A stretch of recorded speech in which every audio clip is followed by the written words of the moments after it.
our next speaker, Professor Deepak Kunzru. Professor Deepak Kunzru is Distinguished Professor at the School of Engineering and Applied Sciences since July 2016 and also the Dean, Graduate School and Research. He superannuated as Professor of Chemical Engineering from IIT Kanpur in 2016, where he was a faculty for more than 40 years and has served as Head of the Department of Chemical Engineering, Dean Resource Planning and Generation, and Dean Research and Development. He received his BTech from IIT Kanpur and PhD from University of Pittsburgh in 1972. Professor Kunzru's main research interests are in the area of microstructured reactor, chemical reaction engineering, pyrolysis of hydrocarbons, and petroleum processing. He has published more than 100 papers in reputed international journals and edited one book. He also served as an expert in several national committees such as Chairman of the Program Advisory Committee, Chemical Engineering and Environment Engineering of SUB, Member Research Advisory Committee, HPCL Corporate R&D Center, Independent Director of Green Gas Limited, and Member of Board of Governors, Rajiv Gandhi Institute of Petroleum Technology, Rai Bareli. He has been elected as Fellow of the Indian National Academy of Engineering and the National Academy of Sciences, Allahabad, 2009, and has been a recipient of Hardley Award, Kollur Memorial Award, Startius Indian ChemCon Distinguished Speaker Award of AdChE, GM Abhayankar Memorial Distinguished Fellowship in Chemical Engineering, ICT Mumbai for 2010-2011, Goldridge Annual Endowed Lecture, IIT Bombay. I welcome you, sir, and I kindly request you to please present your talk. And first of all, let me thank the organizers, especially Niranjana and Santosh, for inviting me to this conference for the excellent arrangements. And knowing Santosh for the last 50 years, and having suffered through his efficiency, I can sympathize with the volunteers here, what they must have gone through, but the arrangements are excellent. Well, giving a talk just before lunch is very dicey because everybody is looking at their watch and some are even shaking it to see whether the time is up or not. Well, my topic is heterogeneous catalytic reaction in monolithic reactors. Well, I don't know how many of you know, but monolithic reactors are the most widely used chemical reactor. And the numbers are in millions. And why is that? Because when you drive a car or when you sit in a car, you are sitting on top of a monolithic reactor. So there are millions of monolithic reactors.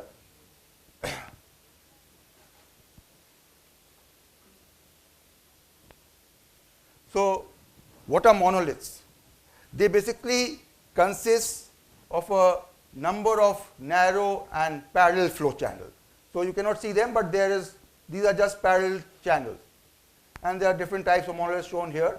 And the openings here range from about 0.6 to 5 mm, typically about 1 mm. And they could be square openings, they could be triangular. Generally the openings are square. And because this was introduced for the automobile industry, the starting material is basically cordite, which is suitable for the car exhaust catalyst, which basically consists of MgO, alumina, and silica. But metal alloys are also there. Metal monoliths are also available. So these are just show some different types of monoliths. And the monoliths are characterized in terms of the cells per square inch. So that is CPSI. And so this is this is the most commonly used one, 400 cells per square inch. And typically for a 400 cells per square inch monolith, the opening would be about 1 mm square here. And these are available in various sizes. Typically they could be as long as 30 centimeters, 60 centimeters, not longer than that. And this is an example of a metal monolith. And this is this is sort of a jacketed metal monolith where you could have two different types of reactions taking place in the outer shell and the inner core. But this is just experimental these are not available commercially. These are available commercially.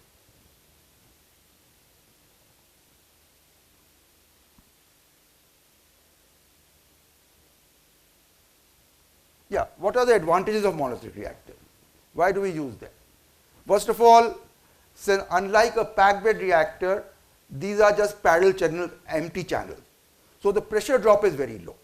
In fact, that is the reason why they are used in the car exhaust. And because of the small size of the opening, the heat and mass transfer rates are very high. I'll talk about this a little later, but generally the catalyst is coated on the walls of the monolith.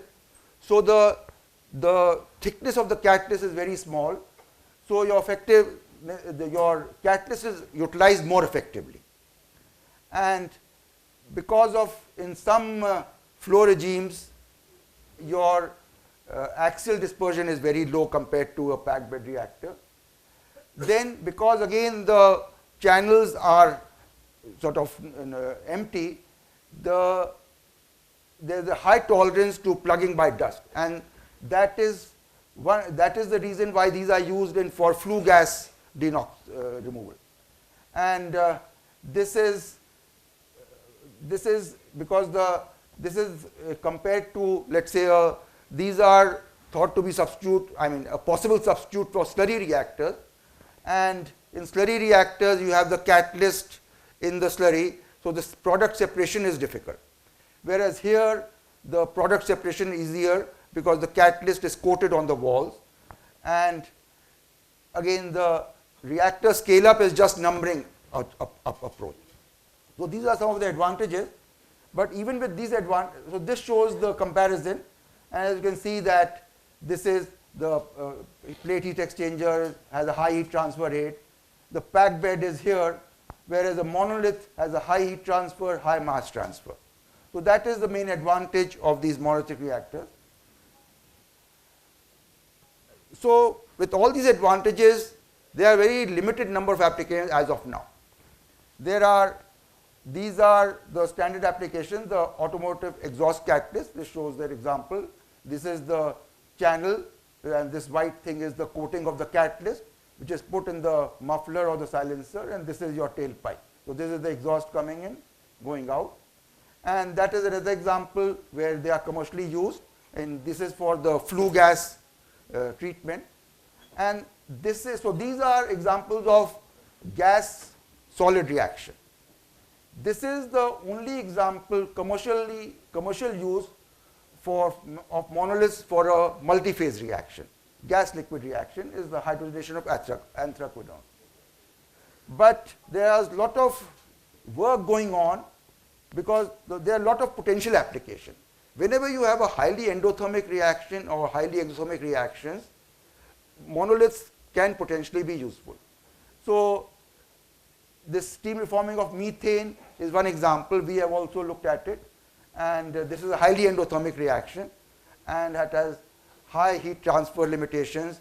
The effectiveness factors are very low, and that is the reason why people are trying to use monolithic reactors for this.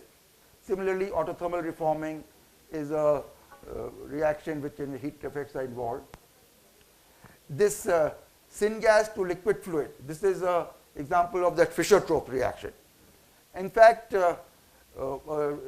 recently, few years back, not monolithic reactors, but a multi-channel reactor has been commercialized using this technology. This hydroprocessing of vegetable oils, this work was recently done at IIP Dehradun, and they showed that because the molecules are very large for the vegetable oil, there is mass transfer limitation, and they showed that they could improve the throughput by about 20 times using monoliths, and the selectivity also by about 20 times. And but this is again at the lab level. This study here was done on a monolith which was made of carbon. Now, as of now, commercially available monoliths are only made of cordite or of fecraloy, that's the metal alloy. People have tried various different types of materials for making the monoliths, but there are disadvantages of, so far it's not commercialized, and I'll just mention this a little later. So how do we prepare the monoliths? One is that the problem is that monoliths have a very low surface area. Even the ceramic monolith, the cordite has no internal area. So if you want to deposit a catalyst, those who are working in catalyst know that you need a high surface area to have a high dispersion. So whereas the metal monoliths have no area at all. So you have to deposit a high surface area material, or a catalyst deposited on a high surface area material is deposited on the monolith. So these are the ways of doing it. Either the monolith channels are coated with the support, either sol gel coating, in fact there are several methods, I have just mentioned two here, or slurry wash coating followed by impregnation of the active species, or you make the ready-made you make a catalyst outside and then coat it on the channel wall. Both techniques are used, and this is a major problem in making monoliths, is the adhesion of the catalyst on the monolith, especially with metal monoliths. Because anything you say, if you have a metal and you want to deposit a ceramic material, it's not easy to have a good binding. So this is a major problem, and so these are some of the problems, some of the things that you have to take care for slurry coating. Most of our work has been on slurry coating, so I'll just stick to slurry coating. One is that for the slurry to stick properly, the particle size of the slurry, of the solid, should be very small. You have to grind them to less than 5 microns, typically 3 microns, 3 to 5 microns. Again, the slurry concentration is very important. If you have a very high concentration of slurry, you don't get a non-uniform coating. If the pH of the slurry is not properly adjusted, then the particles will settle down and your coating again will not be proper. And then you have to use binders for adhesion. So these are some images of the coated monolith. So you can see that this is a low loading, and as the coating increases, you have rounding off of channels. So our work has been on steam reforming of methane on metal monolith, and so this is an example of a gas solid reaction, and these are this is an example again of a gas solid reaction, whereas these two are examples of a multi-phase reaction. So depending on the time, I'll discuss some of these. So basically, why interest of using monoliths for methane reforming? As I mentioned that the reported values of effectiveness factors for methane reforming are as low as 0.1 or even 0.05. Plus, it's a highly endothermic reaction carried out at high temperatures of the order of 800 degrees centigrade and higher. So heat transfer is a major problem. So that's why we tried to use metal monoliths for this study, and the catalyst support was magnesium aluminate, which is the support which is used in industry. So these are standard catalysts which are used, but we looked at the effect of rhodium also. Rhodium is known to be a very good catalyst for this reaction, but the problem is that rhodium is, and so we tried to use small amounts of rhodium to see how it affects the activity. So first of all, we had to solve this problem of adhesion, and so there are several steps involved. First we have to clean so first we looked at a plate. Now first of all I should mention this material which I used. Yeah, this fecraloy is most of the work you will find, most of the people who have used metal monoliths have used fecraloy. Some have used stainless steel, and the reason for using factory alloy is that factory alloy contains about 5–8% of aluminum, and when you treat it and heat it, when you thermally treat it, this alumina comes up at the surface, and then that can bind with the ceramic material. So your binding is good when you have this factory alloy. In fact, when we started the work, which was several years back, we could not, the factory alloy was not available in the country, and when I wanted to import it from Goodfellow Metals, it turned out there was an import restriction. We could not get it. Then we worked with stainless steel for some time, which was more of a problem in getting good adhesion. But after that, we could import it. So there are several steps involved. One is that this pre-oxidation is where you are getting the alumina on the surface. Then this sol coating is, sol is nothing but a nanometer size alumina, you can say, which is coated to improve the adhesion, because this sol acts as a link between the larger alumina particles of the slurry and the metal underneath. And then you have to check the weight loss, which we check by ultrasonication. So this is just a pictorial view of this. We have the pre-oxidation. There are some more photographs of this. So pre-oxidation forms some sort of alumina whiskers here, and then you have a sol coating, and then the alumina deposition. So you have three surfaces here. You have the alumina whiskers coming out from the surface, you have a sol layer, and then alumina layer.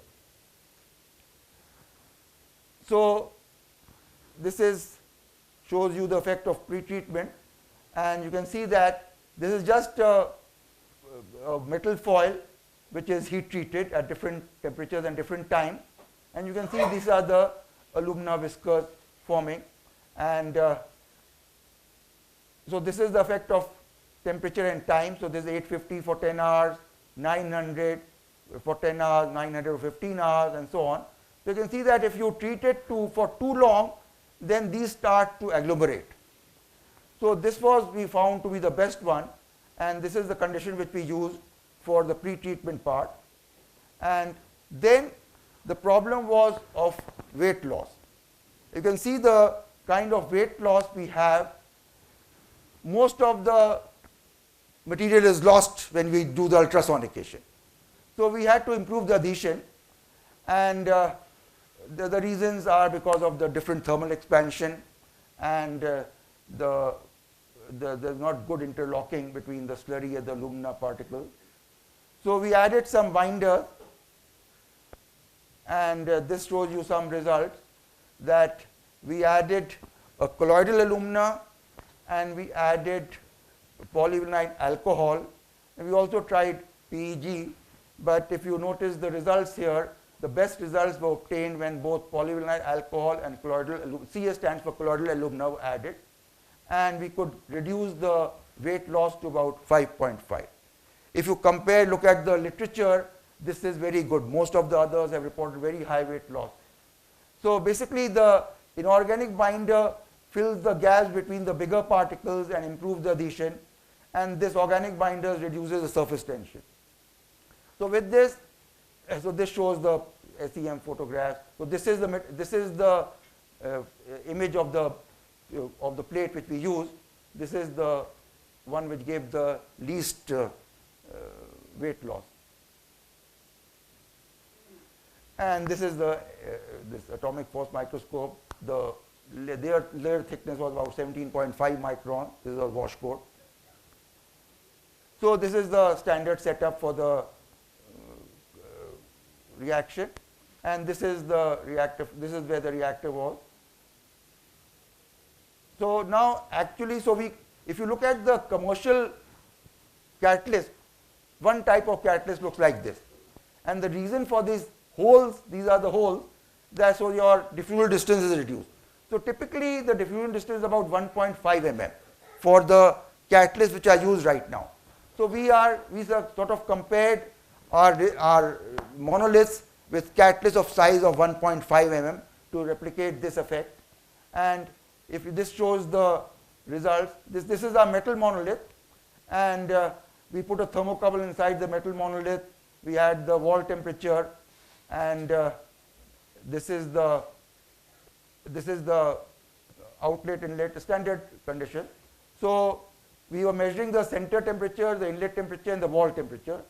And the next slide gives the results.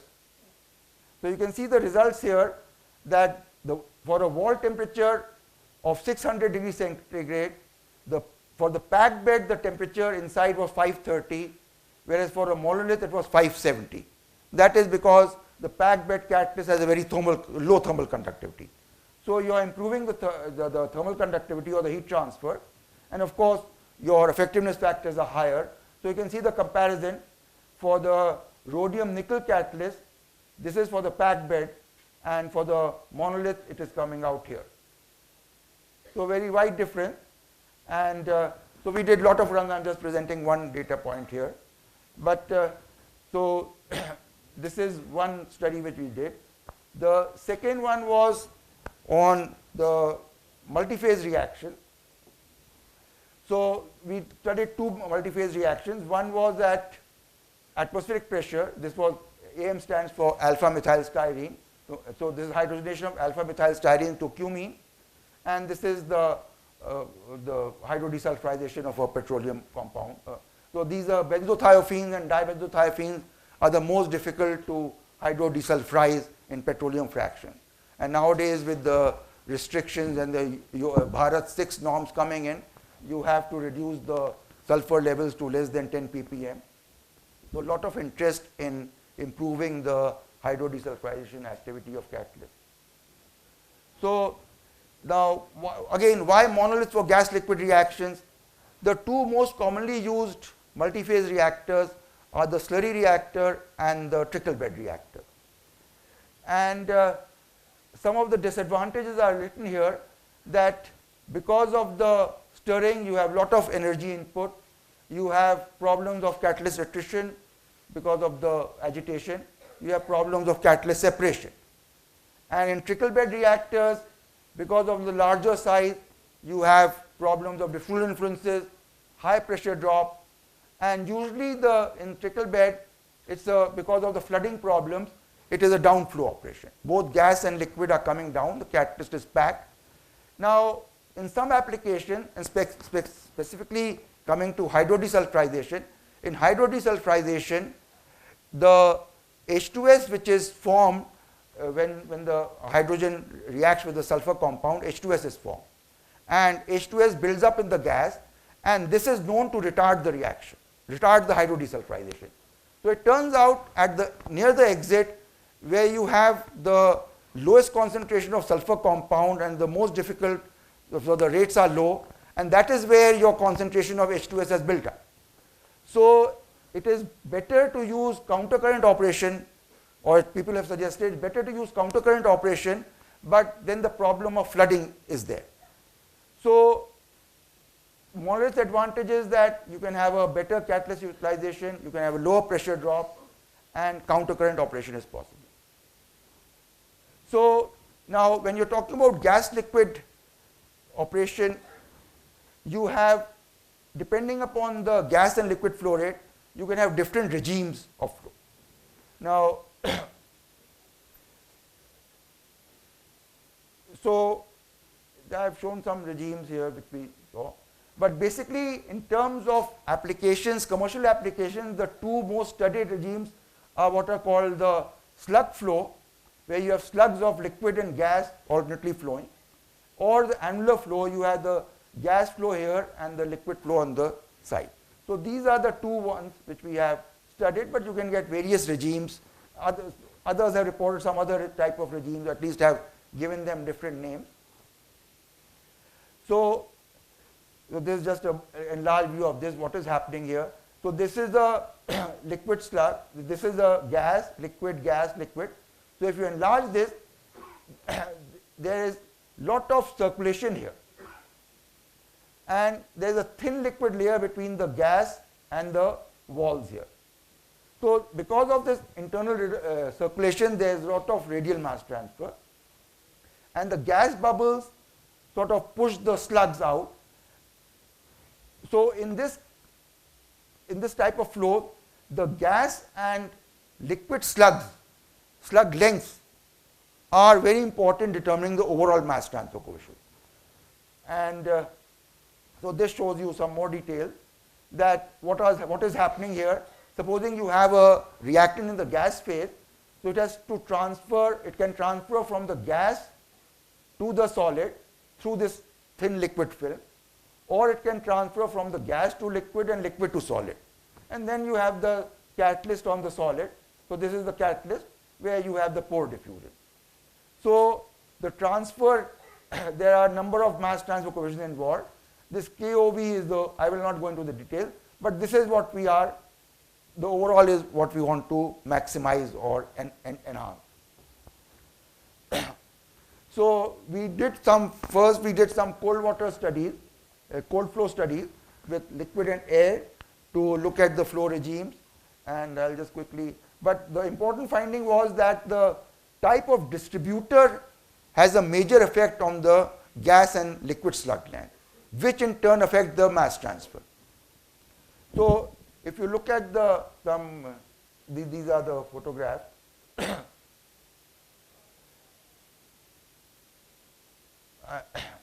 I'll just show you the results. So if you can see the two different types of distributors, everything else is the same. The size of the opening, capillary diameter is 1 mm in both cases. Only thing changed is the distributor. In one case we had a Y-type gas coming in here, liquid coming in here and going down. In this case we had the gas coming in through a central tube and the liquid flowing through a conical distributor. And you can see the difference if you see the length here. This is about 10 here, this is about 1 or 2, so 4 or 5 times. In fact, an order of magnitude difference in the slug length just because of the distributor. So that is an important finding here. Again, I will not go through the detail. So basically, we come to now the actual performance. So we did, so what we found, so we were interested in looking at the slug flow regime. And slug flow regime is generally obtained at high velocities. So to get high velocities in the lab setup and not to use large amounts of liquid and gas, we had to restrict the flow through restricted number of channels. So we restricted the flow of the gas and liquid through 16 channels and also through a single channel. So we could study till about velocity of 0.21 meter second in single channel study.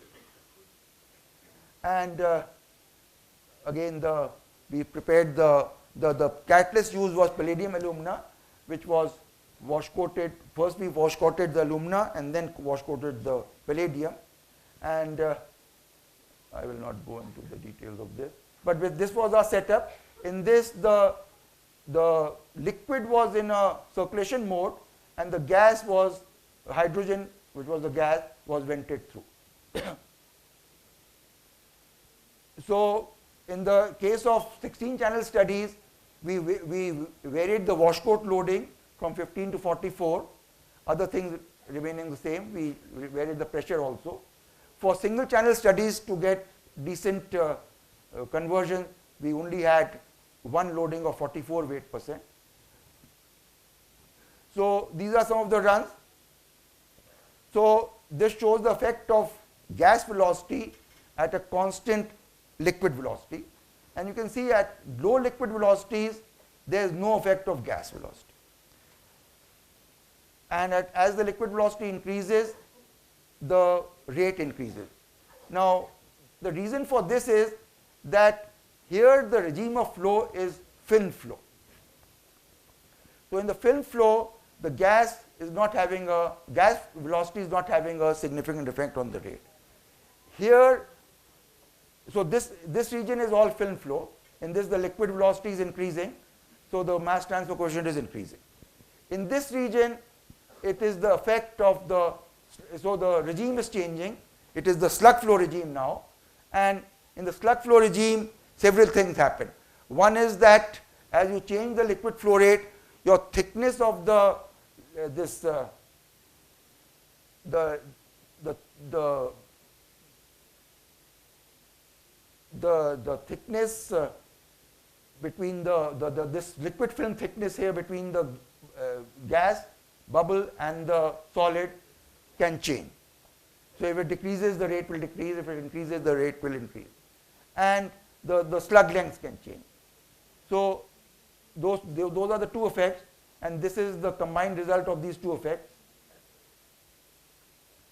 And the same thing, so this is the, so at high velocities, the rate decreases. There's a similar effect at high velocities, at high pressure. So this is the effect of washcoat loading, and as expected, as you increase the washcoat thickness because of the effect of diffusal mass transfer, your rate decreases. So that is one effect. So as the washcoat loading is increasing, so this is for 44 weight percent, this is for 15 weight percent. So there are two effects. One is of course the diffusal thickness is increasing, diffusal length is increasing. The other is that the dispersion, the metal dispersion decreases. We measured it experimentally. The metal dispersion decreases as the washcoat loading increases. So these two effects reduce the washcoat loading, reduce the rate. So this is the effect of single channel studies, and this shows the combined effect. So our single channel studies and 16 channel studies were sort of matching in the sense that we could, the trend was similar, and we could cover a range of about 21 centimeters, till velocity of 21 centimeters per second. And we analyzed this also. So at steady state, so we had determined the intrinsic kinetics, and intrinsic kinetics shows that the rate is practically zeroth order in alpha methylstyrene concentration and about 0.4, 0.5 order in hydrogen concentration. So this is basically the mass balance for the hydrogen, where, so this is the, from the bulk to the surface overall mass transfer coefficient. This is the internal effectiveness factor. RS is the rate evaluated at surface conditions. This is the rate evaluated, this is the effectiveness, overall effectiveness factor. This is the rate evaluated at bulk conditions. So this was what it was experimentally measured, and this was an analysis. I will not go through the details here. But basically we had measured the intrinsic kinetics separately, and as I mentioned, the order with respect to AMS was practically 0, and this was 0.43. So we used these numbers, and we could get the values of neta I.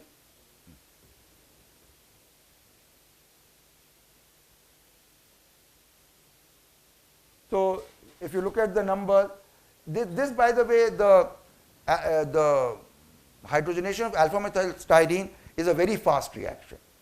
Is a very fast reaction, and you can see the internal effectiveness factor even with the wash coat, where the particle size is very small, wash coat thickness is very small. I think there's somewhere 11 microns, 25 microns. So that is the thickness of the catalyst layer. Even there, the effectiveness factor is not unity. 0.72, 0.52, 0.24.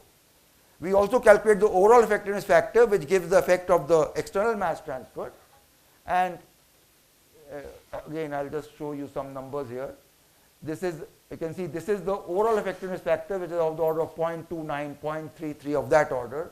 The internal effectiveness factors are higher. There's 0.72, 0.52, etc. Look at this number. The overall mass transfer coefficient is order of unity, 1. For a trickle bed reactor, typically it's about 0.1. So the overall mass transfer coefficient is about an order of magnitude higher as compared to a trickle bed reactor. So this sort of summarizes our finding that as a function of the gas velocity and liquid velocity, the overall mass transfer coefficient is maximum in the given in this region, and this affects, as there are a number of effects which are happening as you change the velocities. One is the slug length, and the other is the thickness, and both affect the mass transfer coefficient. Now, if you look at the productivity in terms of moles per meter cube per second, because if you want to sort of, let's say, retrofit a existing trickle bed with a monolith, you are interested in the same volume, what will happen. Now, if you look at this particular reaction, when you increase the washcoat loading, as you saw that if you look at the rate, that showed that it decreases with washcoat loading. But your amount of catalyst is increasing because of the thickness is increasing. So with that, if you look at the productivity comes out to be highest with a loading of 25%. And we also did studies on trickle bed reactor, and for that at similar conditions was 2.1. So for this reaction, again I want to emphasize, because this is a fast reaction, it is limited by external mass transfer and internal mass transfer. In this case, monoliths perform better. But this will not always be the case, because in the case of monoliths, you are increasing the mass transfer coefficient, overall mass transfer coefficient, you are increasing the effectiveness factor. So this is for a fast reaction, and we also tried to model the results. We had, again, from the cold flow data, we had made some correlation. Our fit was not very good,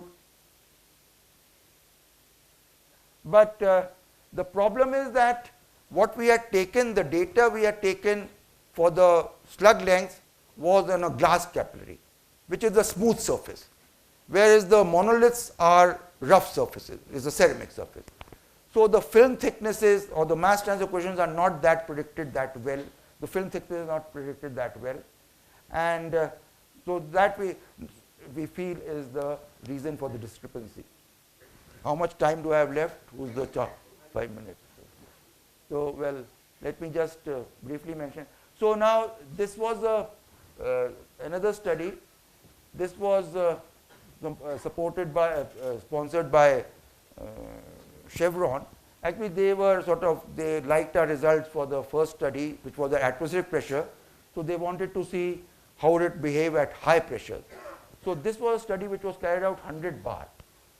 And in this case, we used this thing, nickel moly catalyst. So this was typical hydrodesulfurization reaction, same condition, similar conditions as used in industry. And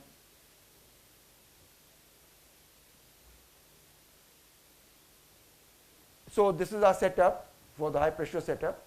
I just want to show how we loaded it. So loading the monolith was not simple. So this is the tube. So we had a monolith which was about 30 centimeters long and of this size. So we had to cut it from, so generally the blocks which are available of monoliths are about this diameter, and you can have different length. So from that we had to get a monolith of this size. So this was essentially 16 channels of this, and this we then placed in this, and this was then loaded in this reactor. So we did some studies. Oh, that slide is missing. Anyway, there's one slide missing. We had studies on 6 different catalysts of different sizes, and this one, these nickel moly 1, 2, and 3 are basically for the differences in the MO loading. So basically, if you look at this, these two, the difference is that this is powdered, this is a pellet, and you can see this is a pellet, this is a powder of same composition, and you can see that typically the effectiveness factors for hydrodesulfurization are of the order of 0.7 or so, which matches with what has been reported in the literature. When we use monoliths with this, we got essentially effectiveness factors of unity. So what we showed here was that all the monolith catalysts were effectively utilized. So right now, the incentive is not there to use monoliths for hydrodesulfurization. But in case highly active catalysts are developed, then the monoliths could come out to be sort of attractive alternatives for hydrodesulfurization. So that was, so this is, I'll just quickly wrap this up. This was one example. This is an example where you use zeolites, and this is an example where the selectivity was improved. So far we are talking about activities, and this was an example of selectivity improved. And the reason was that if you look at what is happening in xylene, that it is thought that first paraxylene is formed, and then paraxylene converts to the ortho and meta. So when it's converting to ortho and meta, it is also, if it can diffuse out faster, then the selectivity of paraxylene will be improved. And this is what we showed experimentally. And so efficiency pool of xylene from the zeolite channels can improve the selectivity. And I'll just, because of lack of time, I'll just rush through the results. So we saw that, yeah, if you look at here, look at this slide. This is, so we use two different types of catalysts, monolith coated with ZSM5, and then we have modified the ZSM5 with lanthanum and coated that on the monolith. So these are the three, one for the ZSM for monolith, one for the pellet, and you can see that in the case of the pellet, it is mainly the equilibrium is attained. Whereas when you have a lanthanum loaded monolith, you get much higher selectivities of paraxylene. So this suggests that the paraxylene is the first isomer formed, and in this catalyst it is diffusing out much faster. And so this again similar result. So you can see that this is this is plotting moles of p-xylene per mole of toluene fed.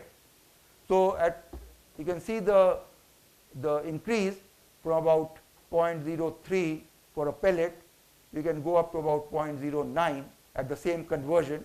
So the increase is about 120% or so.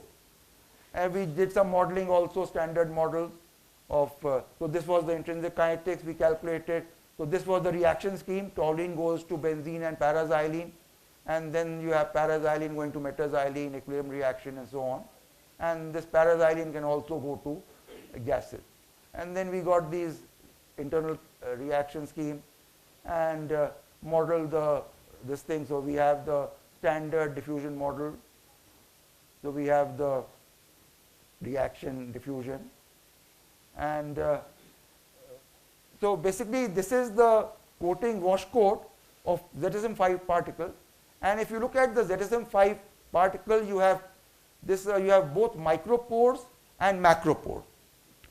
So actually there are three diffusions involved. One is the micropore diffusion. So you have diffusion through the pores of the wash coat, you have diffusion through the pores between the zeolite crystals, and you have diffusion through the micropores.